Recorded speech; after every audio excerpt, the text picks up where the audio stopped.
Let's talk about, so I think we got to the point on that one, but what happens then when you take a confusing situation where you've got people who don't know what to do and you add in derelict leadership?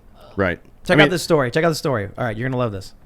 From Fox News, White House abruptly cuts feed of Biden mid-sentence as he asks question at wildfires briefing. Biden's White House has history of preventing public from hearing him on the cuff. This is not the first time that after a presentation or whatever, people start asking questions and the feed just abruptly shuts off. No, it's happened numerous times. I mean, one time he actually made the decision to turn around and walk off stage. Yes, well, he does it all the time. It was after he was talking about the storm, and they were like, "What about Afghanistan?" He goes, "Nah, we're not doing that." And he just walked out. I mean, say what you want to about Trump. I mean, I'm one of these people that enjoyed Trump's policies for the most part. There's some things I didn't like about it, but the sometimes he just went a little. It's not even that he went too far. I understand why he talked the way he did. Yeah. But it's at some point you have to be like, all right, cool, man.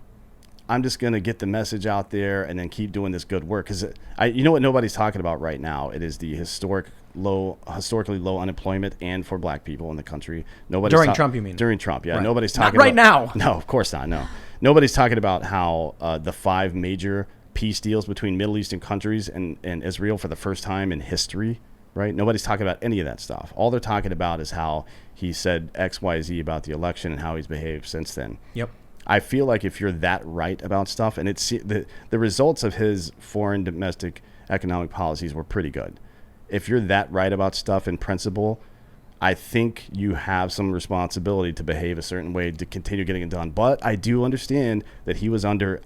People like to do these whataboutisms and talk about who gets more heat than whom. I've never seen anybody get trashed more regularly than Donald Trump. Ever. In the history of American media. Data proves it. Yeah. I've never seen it. I mean, it's wild. The data tracking negative press for Trump, it was like 98% of stories were negative, and it was like 2 to 3 times as many stories than any of. Why is that? Was he a real threat to the power structure? Oh yeah, dude. Of course. You think he was? Look, you had Bernie Sanders and Donald Trump, the insurgent candidates, and Trump broke through. I don't know if any president can threaten the establishment anymore. Like Kennedy went down, man. He said, "I'm going to bust up the CIA," and then he died shortly after. Well, I mean, no one's done it since.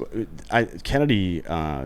My understanding is that the CIA clipped him because of the Bay of Pigs, because he left. He refused back there. Yeah. Oh, what's the story there? The story. Well, you should have. I know your fans probably don't like him, but you should have Evan from Black Rifle come on. He worked for the agency for a while. His theory is that George H.W. Bush clipped Kennedy because he was one of the leaders of that Operation Bay of Pigs. The belief is that he was a non-official cover guy, or like an operator. And the reason people believe that is because he went from a congressman to the deputy director operations, which is the most important job at the agency.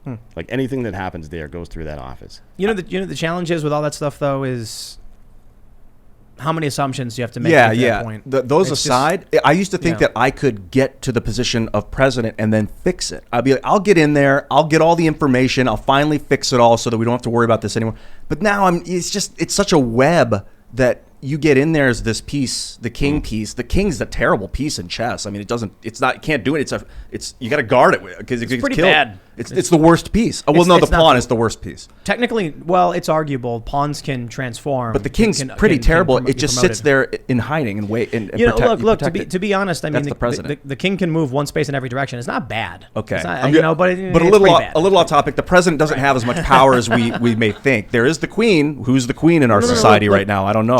Trump proved it. Trump tried to do so much, and he was blocked. He should have fired way more people.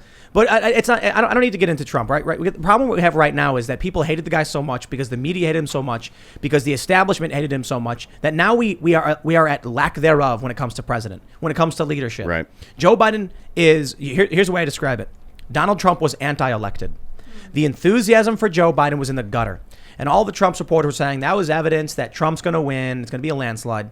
And Trump's enthusiasm was through the roof. Yeah. But enthusiasm against Trump was through the roof, rivaling enthusiasm for him.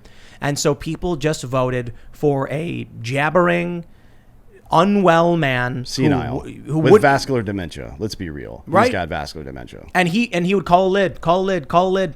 And now they won't even let him speak. He tries to answer questions, and he goes, "I know I'm going to get in trouble if I do this." Remember when he was calling on the press, and then one of the journalists, I think it was from PBS, asked a question, and he goes, "I thought the question was supposed to anyway." Oh.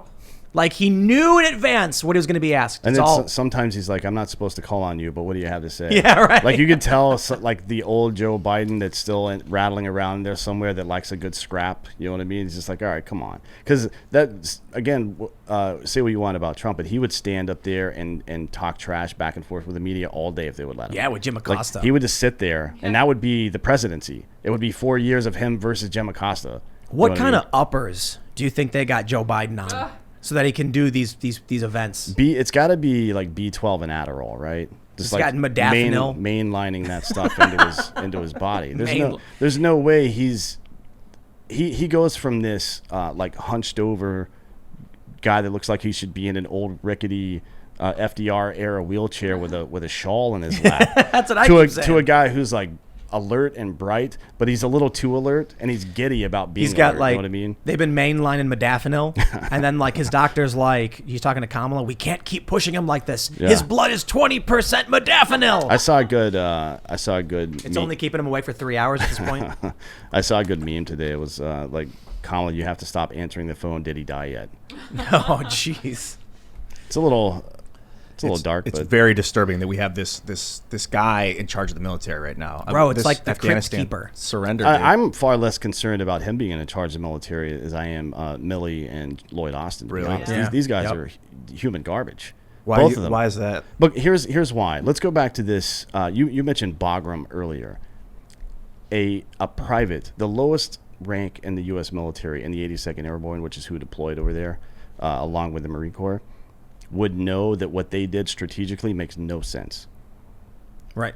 Removing the thing that is unique about the United States military, aside, we have a great Navy, we have nuclear capabilities, we have very well trained operators and soldiers and Marines and such, but our air superiority is where we really dominate.